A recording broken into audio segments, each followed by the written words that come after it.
What if simply speeding down the open highway could actually make you younger by exactly 1 whole second?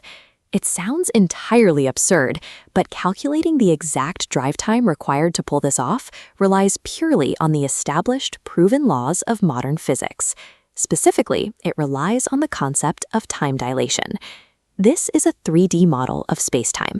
Notice how the grid isn't a fixed universal constant. Time actually flexes and stretches depending on how an object moves through it. This means that every single time you walk to the store or take a drive, you are technically aging slightly slower than someone standing perfectly still on the sidewalk. But human movement is so incredibly slow that this daily phenomenon produces an effect that is practically invisible. We never feel it.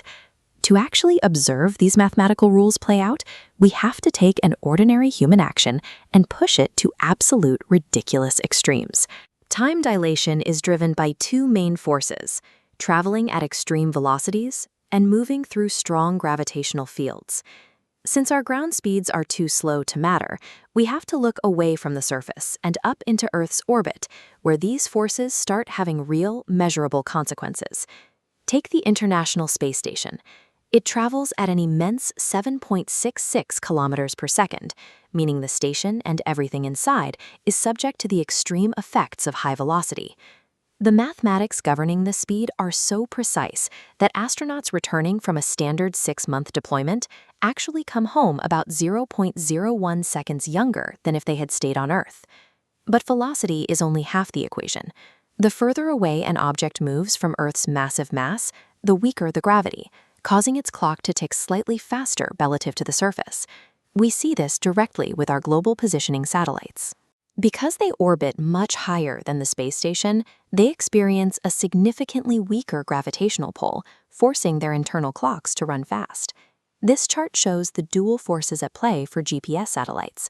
Their weaker gravity causes clocks to run about 45 microseconds faster every day, while their orbital speed drags them back down by 7 microseconds. The system calculates the net difference and applies a constant daily calibration to zero out the drift. Thanks to these constant relativistic corrections, the entire global navigation network operates flawlessly, keeping our modern infrastructure perfectly synchronized. Far from being a purely theoretical problem on a chalkboard, managing time dilation is an active, daily engineering requirement for modern infrastructure to function. Now, let's take those proven orbital rules and apply them back to you, sitting in your car, cruising down the highway. This equation shows the formula for special relativity, allowing us to calculate the exact time difference based on velocity. When we break it down and plug a steady highway speed of 120 kilometers per hour into the velocity variable, the result is a microscopic fraction. Because 120 kilometers per hour is almost zero compared to the speed of light, the actual time difference you generate for every hour spent driving is practically non-existent. To accumulate exactly 1 full second of time difference, you would need to lock in that exact highway speed and drive continuously for 5.1 million years. This diagram shows what that journey looks like in sheer distance. 5.1 million years of driving translates to roughly 5.4 trillion kilometers, which equals more than 36,000 consecutive trips between the Earth and the Sun.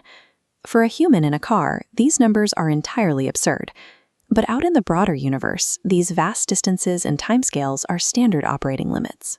We are bound to the literal mathematical reality of time dilation every day, but our tiny, slow human scale insulates us entirely from feeling its sci-fi effects. For more calculations and space facts from the universe, follow Starry Cosmics.